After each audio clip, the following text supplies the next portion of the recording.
दोस्तों यहाँ पे हमारे पास पहले नंबर में लिखा है साइन कॉट इनवर्स एक्स।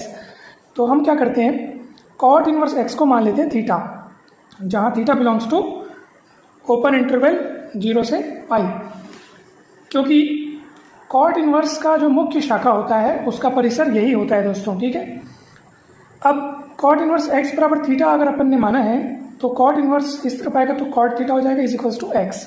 तो cot theta is equals to x हो गया। अब चूंकि थीटा जो है वो बिलोंग करता है 0 से पाई वाले ओपन इंटरवल में, और इस इंटरवल में साइन थीटा की वैल्यू पॉजिटिव होती है, अर्थात धनात्मक होती है। तो इसलिए हमने लिखा है कि भाई चूंकि theta belongs to open interval 0 pi, अतः साइन थीटा 0 से बड़ा होगा, अर्थात साइन थीटा पॉजिटिव होगा।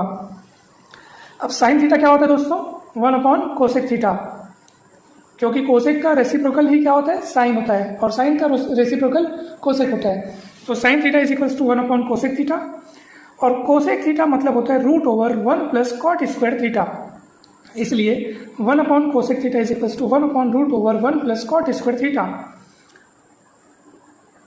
तो देखो इसका मतलब ये हुआ और इसका मतलब ये हुआ, और यहाँ पर कॉट थीटा के स्थान पर आप रख सकते हैं एक्स। देखिए cot theta is equals to x है, तो cot theta is equals to x, यहाँ पे कॉट थीटा की जगह जब आप एक्स रखेंगे तो ये कॉट स्क्वायर थीटा तो ये हो जाएगा एक्स स्क्वायर। इस तरह आपको मिला sine theta is equals to, क्योंकि देखो ये साइन थीटा से ही सॉल्व करते हुए लाए थे अपन, साइन थीटा इक्वल इतना, फिर इतना मतलब ये इक्वल इतना, फिर ये इक्वल इतना, यानी कि ये साइन थीटा की ही वैल्यू है। इसलिए हमने it implies that sine theta equal 1/√1 plus x square लिखा।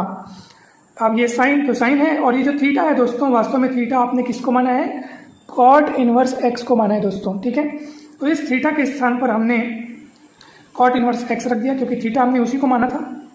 तो ये साइन तो साइन है, और ये थीटा के स्थान पर cot inverse x is equals to 1/√1 plus x square. तो इस तरह से हमारा पहला सवाल बन गया, इसका मूल्यांकन हो गया, इसकी वैल्यू 1/√1 प्लस एक्स स्क्वायर होगी।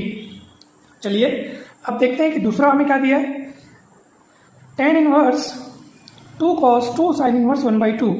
तो चलिए ये तो बहुत ही सरल तरीके से बन जाएगा, इसमें आपको थीटा मानने की भी आवश्यकता नहीं है, क्योंकि देखिए साइन इनवर्स 1/2, तो वास्तव में ये जो 1/2 है ये साइन π/6 की वैल्यू होती है। ठीक है, साइन π/6 अर्थात साइन 30 अंश, साइन 30 अंश का मान होता है 1/2। तो 1/2 के स्थान पर हम लोग साइन π/6 लिख सकते हैं। उसके बाद हमने पढ़ा है कि भाई sine inverse sine x is equals to x, यानी कि ये साइन इनवर्स और साइन कैंसिल हो गया समझो, और ये π/6 बचा है। ठीक है, ये दोनों एक दूसरे के इनवर्स हैं। ठीक, तो हमारे पास केवल π/6 बचेगा।